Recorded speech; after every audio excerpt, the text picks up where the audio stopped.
로 믿음의 사람들이란 제목으로 함께 은혜를 나누고자 합니다. 올해 교회 표어는 한번 따라합시다. 믿음을 계승하여 믿음으로 전진하자. 우리 각자가 믿음으로 전진할 뿐 아니라 이 믿음을 우리 자손들에게 계승할 수 있는 복된 한 해가 되길 원합니다. 우리가 신앙생활을 하는데 가장 필요한 것이 있다면, 한 가지 있다면 그것은 바로 믿음입니다. 여러분, 믿음이 없으면요 이 신앙생활 자체가 안 되는 거예요. 히브리서 11장 6절에는 이렇게 말씀하고 있습니다. 우리 앞을 보고 한번 읽어봅니다. 시작. 믿음이 없이는 하나님을 기쁘시게 하지 못하나니 하나님께 나아가는 자는 반드시 그가 계신 것과 또한 그가 자기를 찾는 자들에게 상 주시는 이심을 믿어야 할지니라. 아멘. 여러분, 믿음이 없이는 하나님을 기쁘게 하지 못한다 그랬습니다. 믿음 없이 드리는 예배 하나님 받지 않습니다. 믿음 없이 드리는 기도 하나님께 상달되지 않습니다. 하나님께 나아가는 자는 반드시 그가 계신 것과 누가 계신 것과 하나님이 살아 계신 것을 믿어야 하고 또한 그가 하나님을 찾는 자에게 뭐 주시는? 상 주신이심을 믿어야 합니다. 아멘. 여러분, 하나님을 믿는 것도 믿음이 있어야 되고 기도도 믿음이 있어야 하는 것입니다. 믿지 못하는데 무슨 기도를 합니까? 예수님께서는 사도행전에 이렇게 말씀했습니다. 주 예수를 믿으라. 그리하면 너와 네 집에 뭐가 있으리라? 구원이 있습니다. 여러분, 구원 얻는 것도 뭐로 얻어요? 믿음으로 얻습니다. 예수를 믿는 믿음으로 얻는 겁니다. 천국에 가는 것도 뭐가 있어야 됩니까? 믿음이 있어야 됩니다. 옛날에 우리 주일학교 때 이런 노래를 많이 불렀습니다. 돈 갖고도 못 가요. 어디? 하나님 나라. 힘으로도 못 가요. 어디? 하나님 나라. 믿음으로 가는 나라. 하나님 나라. 거듭나면 가든 나라. 하나님 나라. 예, 우리 하나님 나라는 믿음으로 가는 나라이고 하나님 나라는 믿음이 있어야지만 갈 수 있습니다. 성경은 믿음의 사람들이 발자취입니다. 그것을 모아놓은 것이 히브리서 11장입니다. 히브리서 11장 보면은 믿음장이라 그러는데 거기 아브라함부터 쭉 해서 역사 속에서 등장한 수많은 믿음의 사람들을 기록하고 있고 또 지금도 기독교 역사는 믿음의 사람들을 통해서 쓰여지고 있습니다. 저와 여러분들도 그 역사 속에 한 주인공인 줄 믿습니다. 예. 저는 1월 한 달을 이 믿음의 사람들에 대해서 함께 말씀을 나누려고 합니다. 오늘 첫 시간에 소개할 사람은 저 가버나움이란 동네에 있던 백부장입니다. 백부장. 이 가버나움이란 동네는요, 이스라엘 북쪽 갈릴리 호숫가에 있던 그런 전형적인 어촌 도시였습니다. 그런데 이 가버나움을 우리 성경에서 자주 발견할 수 있는 것은 이 가버나움이 예수님이 활동하던 주 무대였기 때문입니다. 예수님은 3년 동안의 공생애라 그러죠. 제자들을 불러 모으고 가르치고 전도하고 하는 그 사역의 중심지가 예수님이 자란 나사렛이 아니라 이 가버나움이라고 하는 갈릴리 호숫가가 예수님의 주 활동 무대였습니다. 예수님 3년 기간 동안 2년여간 넘는 시간을 여기에서 보내셨습니다. 예수님의 제자들도 대부분이 이 가버나움에 살던 사람들입니다. 베드로, 안드레, 야고보, 요한, 빌립, 그의 친구 나다나엘, 바돌로메라고 하죠. 그리고 바로 이 가버나움 세관에 앉아있던 세리 마태, 성경에 12명의 제자 가운데 공식적으로 가버나움 출신이라는 것이 가버나움 출신이고 가버나움에 사는 사람이 등장한 것이 7명입니다. 그리고 12명에서 7명이라는 것은 거의 3분의 2에 해당되는 그런 사람들이죠. 그런데요, 이 당시 이렇게 유명했던 가버나움, 그 주님이 사역했던 그 도시들이 지금은 가보면은 여러분 흔적도 없이 그 도시들이 없어져 버렸습니다. 도시가 남아있지 않습니다. 지금 갈릴리 호수에는 디베랴라고 하는 우리 삼척시만 한 4만 명 되는 그런 도시 하나가 덩그러니 거기에서 있지. 여러분, 도시라는 것이 그렇죠. 원래 사람들이 모여 살던 바닷가면 바닷가에 있는 곳이 시간이 지나면서 이렇게 거기 확장되어지고 넓어지고 이렇게 되어지는 것이 일반적인 예인데, 이 가버나움이 역사 속에서 완전히 사라져 폐허가 되었습니다. 여러분, 왜 그렇게 되었을까요? 그 이유를 성경에서 이렇게 설명하고 있습니다. 마태복음 11장 20절에서 23절까지 좀 길지만 읽어봅니다. 시작. 예수께서 본능을 가장 많이 행하신 도울들이 회개하지 아니하므로 그때 책망하시되 진저 고라시나 바에스진저 베세다야 너희에게 들어와 모든 권능을 들어와 시돈에서 행하였더라면 그들이 벌써 베옷을 입고 제 앉아 회개하였으리라. 내가 너희에게 이르노니 심한 심판날에 들어와시더니 너희보다 견디기 쉬우리라. 23절 시작. 가버나움아 내가 하늘에까지 높아지겠느냐 음료에까지 낮아지리라. 내게 행한 모든 권능을 소돔에서 행하였더라면 그 성이 오늘까지 있었으리라. 아멘. 여기 보면 세 도시가 나오죠. 파이슬진 고라시나, 파이슬진 베세다야, 파이슬진 가버나움. 이 세 개의 도시는 아주 인접해 있던 도시였습니다. 그런데 여러분, 제가 성지 여행을 갔다가 이 지역을 가보고 깜짝 놀랐습니다. 왜요? 옛날 그 번성하던 도시가 2000년 전의 모습은 있는데 오늘날의 모습은 없다는 거예요. 여러분, 우리가 저기 어딥니까? 예를 들어서 지금 어떤 신라나 이럴 때 보면은 옛날 신라 사람이 살 때 뭐 땅을 파다가 이렇게 했다. 옛날 뭐 물건들이 일어나고 이렇게 하는 것을 발견하는 것을 볼 수 있지 않습니까? 그런데 여기는 옛날에 폐허된 그 모습 그대로 있는 걸 볼 수 있습니다. 여러분, 한번 우리 몇 가지 사진 볼까요? 사진 좀 띄워주세요. 여러분, 여기 보이는 이거는 고라신이라는 지역에 있는 이 고라신이라는 곳은 이 가버나움에서 산쪽으로 한 3km쯤 올라가 있는 바로 위에 있는 가까운 인접해 있는 동 3km는 여러분 굉장히 심리도 안 되는 가까운 곳입니다. 그 언덕에 있던 여기 회당 자리입니다. 회당이 이 정도로 컸다는 것은 이곳에 그 당시 굉장히 여러 명 많은 사람들이 살았다는 것을 의미하는데, 보시다시피 주변에 어떤 사람들이 사는 흔적이 완전히 없어졌죠. 다음 그림 보십시오. 보십시오. 눈을 씻고 봐도 새로운 건물이나 하나도 안 보입니다. 다 폐허가 되어 있고 옛날 2000년 전의 모습으로 남아있습니다. 또 다음 사진 보여주십시오. 여러분, 지금 예수님이 주 활동하던 이곳이 여기 동그란 지역이 있죠. 여기 갈릴리 지역. 저기 보면 가운데 있는 갈릴리 호수를 중점으로 해서 여기 보면 가버나움, 고라신, 베세다 이렇게 해서, 베세다는 여러분 알다시피 예수님께서 가장 큰 능력, 보리떡 5개 물고기 2마리로 5,000명, 약 2만 명이라고 하는 사람을 먹인 그런 기적을 행한 곳입니다. 여기가 베드로와 안드레, 그 다음에 빌립의 원래 고향입니다. 그들은 가버나움에 결혼해서 또 가버나움을 터전해서 거기서 살았습니다. 이 세 도시가 완전히 다 무너지고 없어졌습니다. 왜 그렇게 됐을까요? 이유를 예수님께서 설명하기를, 화있을진저라는 말은 너희에게 정말 저주가 임할 것이다. 예수님이 아주 엄중한 그런 말씀을 했습니다. 여러분, 이 세 도시가 예수님의 주 활동 무대였습니다. 거기서 많은 이적을 예수님께 베풀고 그들은 체험했습니다. 4명의 친구들이 중풍병자를 끌고 지붕을 뚫고 내린 것도 가버나움이요. 귀신을 쫓아내고 열병을 고친 것도 가버나움이요. 회당장 야이로의 딸이 죽었다가 살아난 것도 가버나움인 것입니다.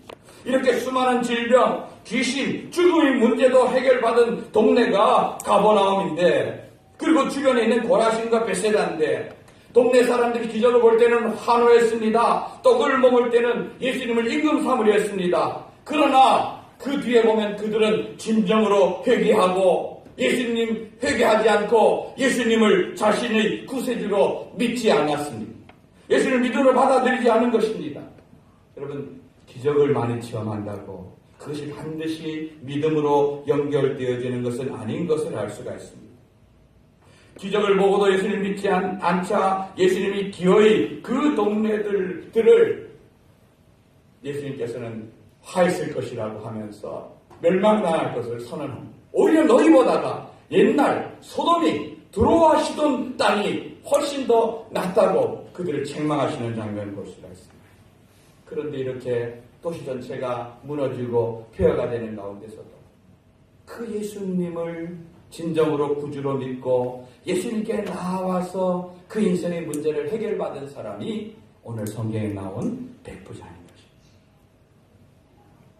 이 가버나움은 당시 갈릴리 호수에서 가장 큰 규모가 있는 도시였습니다. 왜냐하면 그것을 알 수 있는 것은 바로 이 가버나움에 세관이 있었다는 것을 성경은 말하고 있습니다.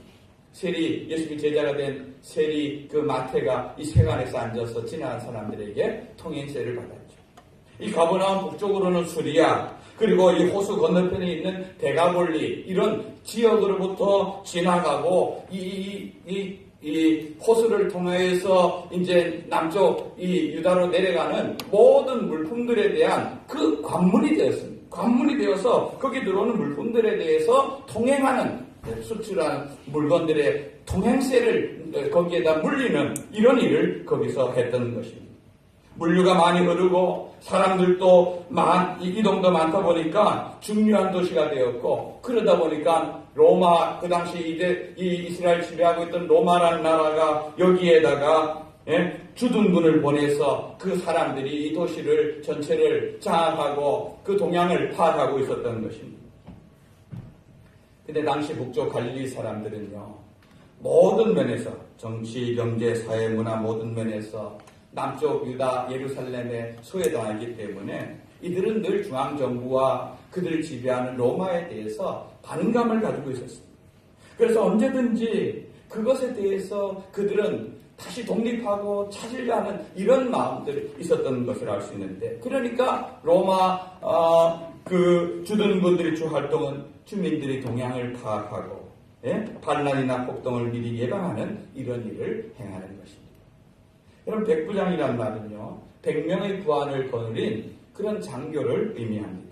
요즘 말로 하면은 한 군에서 중대장 정도 되겠죠.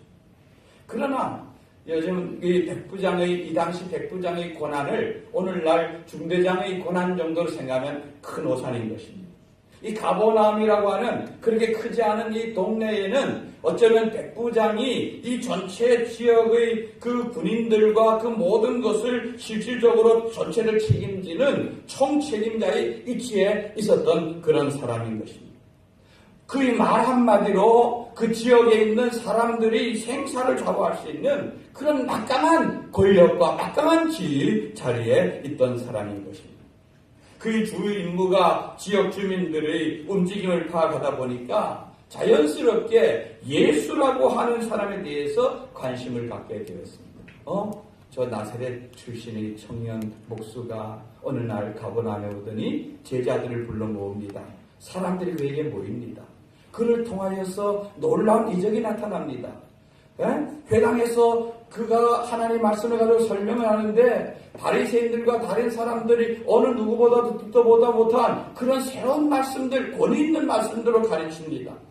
귀신을 쫓아냅니다. 질병을 고칩니다. 그에게 수천, 때로는 수만의 사람들이 모여듭니다. 그러니 여러분, 이 백부장이 하는 주 업무 중에서 사람들이 이동, 사람들이 동향을 파악하는 것이기에 예수님이 오늘은 어떤 일을 하셨고, 예수님이 오늘은 어떤 기적을 행하셨고, 어디에 있고 어떤 사람이 따라다녔는지 하는 것은 매일매일 예수님께 대한 것은 그에게 보고됐을 것은 분명한 것입니다.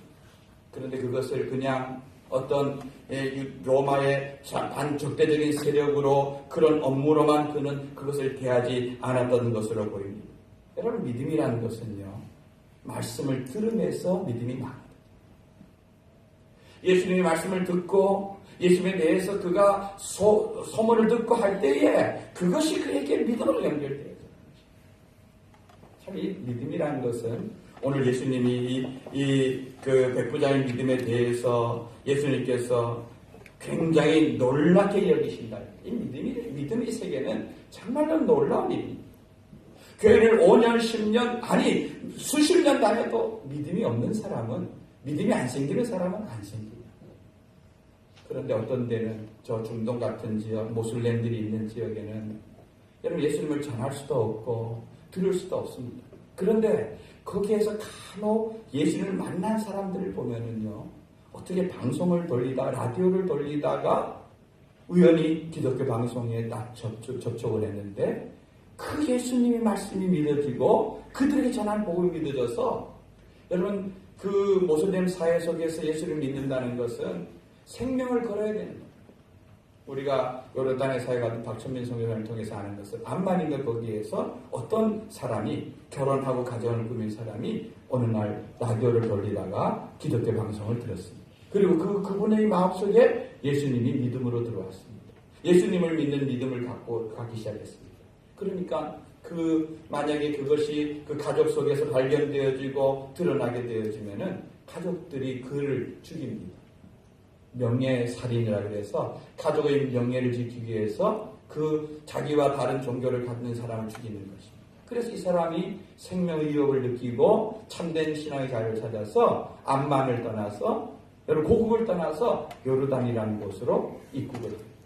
거기에서 신앙생활을 하고, 그리고 나중에는 그 기도를 통하여서 그 가족들 전체가 이 요르단으로 와서 거기에서 예수를 믿는 이런 이적이 일어난 것입니다. 놀라운 일이죠. 여러분, 근데 이 믿음이라는 것은 정말로 귀한 것입니다. 믿음이 들음에서 난다는 말처럼 이 백부장은 예수님에 대한 여러 가지 이야기들, 이적을 들으면서 그것이 그 마음속에 믿음이 생겼습니다. 그것이 달았음을 알 수가 있는 것입니다.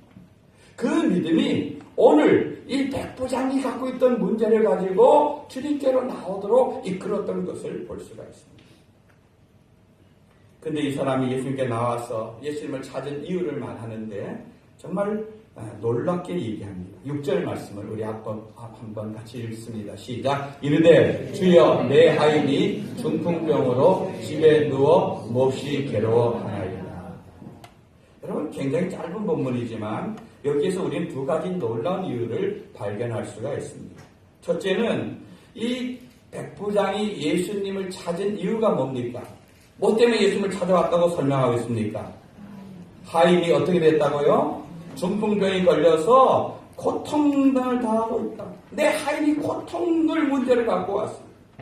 여러분 자기 어떤 아들이나 딸이 아닙니다. 자기 아내가 아니라 하인입니다. 하인. 여러분 하인이라는 표현은 정확한 표현이 아닙니다. 사실 성경적으로 더 정확한 표현을 하려면 노예입니다. 노예. 지금은 노예제도가 없어졌지만은 이 당시만 해도 노예는 주인이 사고 파는 그런 재산 목록 중에 하나였습니다. 예수님도 자기 제자인 가룟유다에서 대제사장에 돈 받고 팔렸죠. 은 30세겔. 그 은 30세겔이 그 당시 그 노예 한 사람을 거래하는 그런 가격이었어요. 그런데 이 백부장은 병에 걸려서 괴로움 속에 있는 그 하인을 바라볼 때에 아이고 내 재물이 하나 없어지네. 우리 집에 예를 들어 소를 키우다가 소가 병에 걸려 죽게 됐을 때 아이고 내 재물이 없어지네. 이런 마음이 아니라 그 하인이 고통당하고 괴로워하는 모습을 그를 인격체로 보고 그가 예수님께 나아가지 못하니까 대신 그를 대신하여 나아가서 예수님이 도움을 얻고자 하는 것입니다. 즉 백부장이 움직인 그 마음의 동기는 자기에게 있는 그 노예에 대해서 긍휼히 여기는, 그 고통을 긍휼히 여기는 그런 마음을 갖고 나왔습니다. 그럴 뿐 아니라 두 번째로 이 백부장이 예수님을 뭐라고 부르고 있습니까? 주여. 여러분 이 주여라고 하는 표현은 정말로 놀라운 표현인 것입니다. 우리는 그냥 교회에 나와서 주님 이렇게 익숙했기 때문에 그렇지만 이 당시 예수님을 주라고 호칭하는 경우는 거의 드물었어요. 아직 예수님이 많이 알려지지도 않을 때고. 그런데 정말 하나님께서 믿음을 주시고 하나님을 믿고 예수님을 정말로 아는 사람만이 주를 고백했습니다. 우리가 누가복음 5장인가요?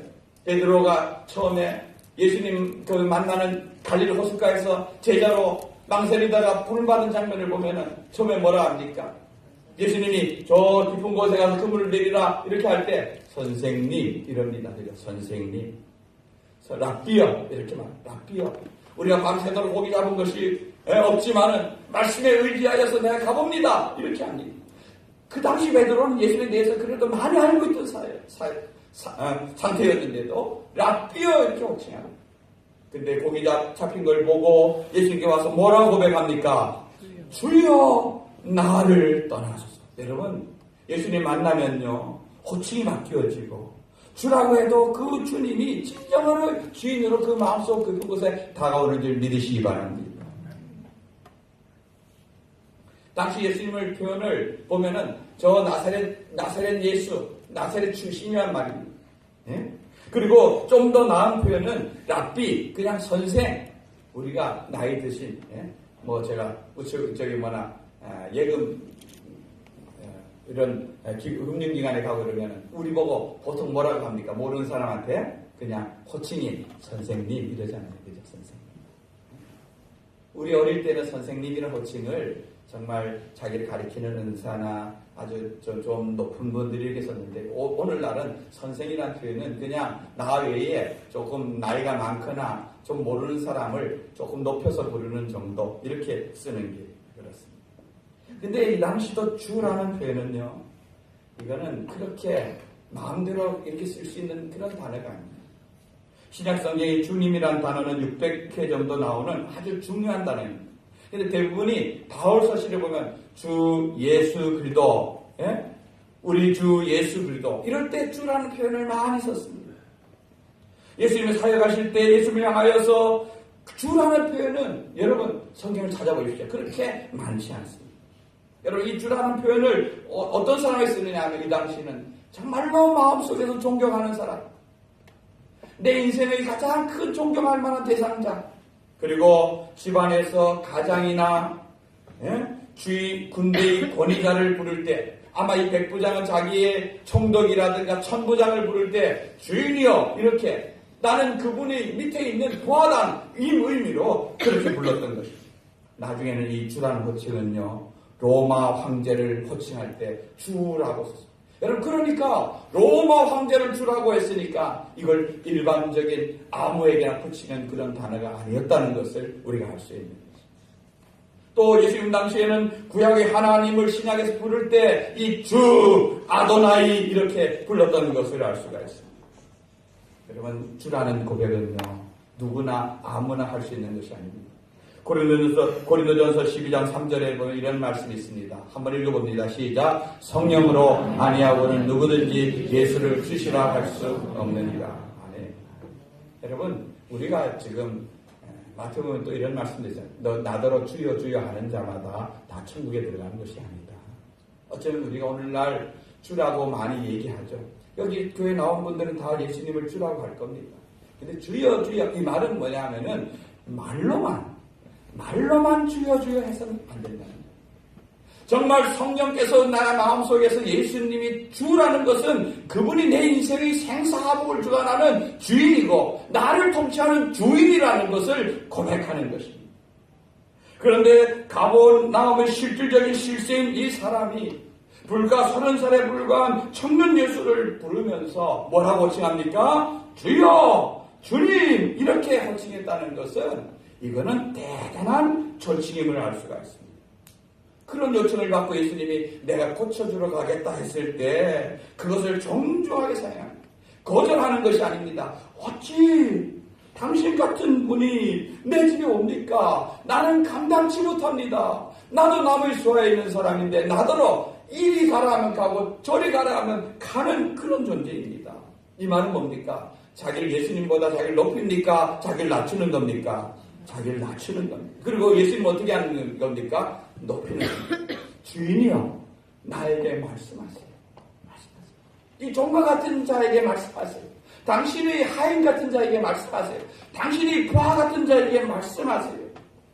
그러면은 나는 그 말씀만 갖고 심부름만 하면 되겠습니다. 여러분 예수님이 이러한 백부장의 고백을 들으면서 놀라게 여겼습니다. 야, 그러면서 여기 보면 내가 이스라엘 중에서 이러한 믿음을 가진 자를 아직도 내가 만나보지 못했다. 아직도 보지 못했다.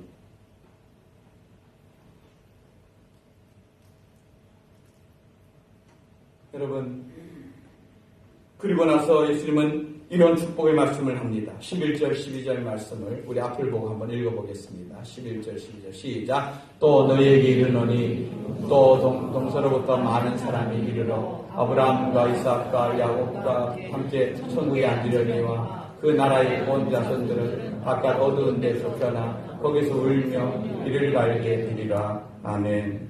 이 말은 뭡니까? 천국은 뭐로 가는 나라라는 겁니까? 믿음으로 가는 나라.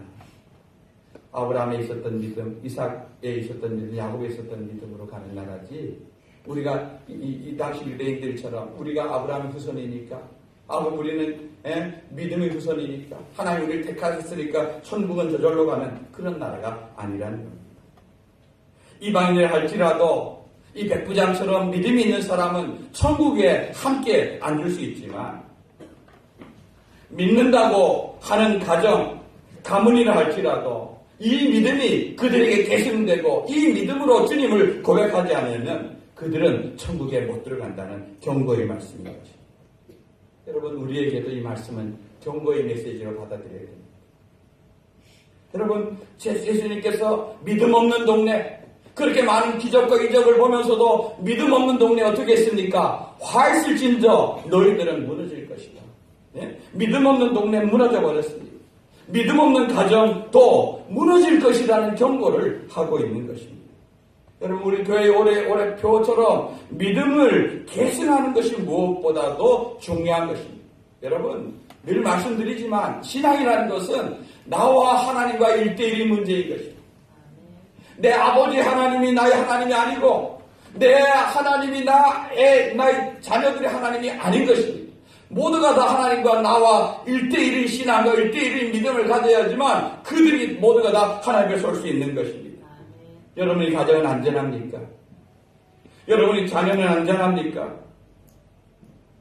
여러분도 이 백분야 같은 믿음을 가지고 이 자리에 나왔습니까? 또 그 믿음이 여러분의 자녀들에게 상속되어지고 계승되어지고 있습니까? 그것은 너무나 중요한 것입니다. 믿음 없이는 하나님을 기쁘시게 하지 못할 뿐 아니라 믿음 없이는 천국을 소유할 수 없기 때문에 그렇습니다. 백부장은요, 하인이 병 고친 것보다가 더 중요한 그는 큰 구원의 은총을 얻었습니다.